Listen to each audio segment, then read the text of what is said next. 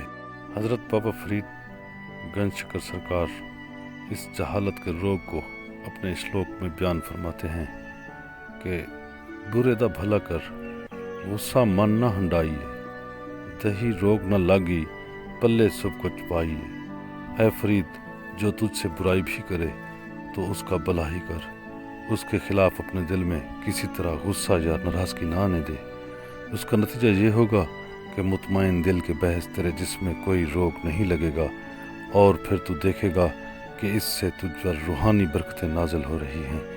پھر تو ان ساری روحانی برکتوں کو سمیٹ کر اپنے دامن میں ڈالتا جا، یہ تیرا حصہ ہیں، یہ تیرا بن مانگا انعام ہے۔ یہ کیسی حکمت سے مزین بات ہے۔ برے سے بھلائی کا درس ویسے تو ایک جانی پہچانی سی بات ہے، مگر ذرا غور کیجئے، اس بھلائی کے بعد دل میں کسی قسم کی تنگی یا ناراضگی کے احساسات ابھرنے کو آپ روکتے ہیں۔ یہ روگ دراصل بیماریوں کی علالت ہے۔ بیمار دل سے مراد وہ نفس ہے جو اپنے ہونے کے وہم میں بری طرح مبتلا ہے، کیونکہ رنجش، خفگی، ناراضگی اور دشمنی جیسے ناپسندیدہ جذبے بنیادی طور پر بے معرفتی اور جہالت کا نتیجہ ہیں۔ ایک انسان جب دوسروں کو غیر کی نظر سے دیکھتا ہے، ایک ذات سے ہٹ کر چیزوں کو کثرت کی نظر سے دیکھتا ہے، تو وہ دراصل وحدت سے دور نکل جاتا ہے۔ وحدت سے یہ دوری انسان میں جہالت اور تنگ نظری پیدا کر دیتی ہے۔ اسی تنگ نظری کا نتیجہ حسد، بغض، کینہ، غصہ، منافقت، نفرت اور ان گنت دیگر تاریکیوں اور جہالتوں کی صورت میں نکلتا ہے۔ فقیر نے تمثیلی انداز اختیار کر لیا تھا، تم اپنی دنیا کو دیکھو اور اس میں نفرت و عداوت کے روگ پر غور کرو۔ میں نے کبھی کسی سے سنا تھا کہ انسان نے پہلے پتھر کو تراشنے اور پھر انجن ایجاد کرنے میں کوئی 20 لاکھ سال کا وقت لگایا، مگر بھاپ کے انجن سے راکٹ بنانے میں محض 2 سال لگے، اور اسی کی وجہ سے وہ چاند پر جا پہنچا۔ مگر چاند پر پہنچنے کے ساتھ وہ اپنی زمین کے مستقبل سے عدم اطمینان کا شکار ہو بیٹھا، کیونکہ انسان کی جہالت نے اسے دوئی کا شکار کیا۔ یوں اسے خدا کی بجائے ہر طرف غیر ہی غیر نظر آتا ہے۔ اس غیر کے وہمی وجود سے اپنے دفاع کے لیے اس نے علم و عرفان کے سچے کام کو اپنے مفاد میں استعمال کیا، تابکاری ہتھیار بنا کر تخریب کا راستہ نکالا۔ اب تم ہی بتاؤ، یہ حماقت نہیں تو اور کیا ہے؟ اور یہ حماقت کیا ہے؟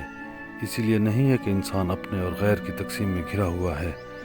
اگر وہ اپنے باطنی مشاہدے سے اس بات کو بھانپ جاتا کہ یہاں سب اپنا ہی اپنا ہے، غیر نہیں ہے، تو تو وہ شاید جراثیمی کیمیائی تابکاری ہتھیاروں کی بجائے کوئی محبت آمیز ایجادات کی طرف متوجہ ہوتا۔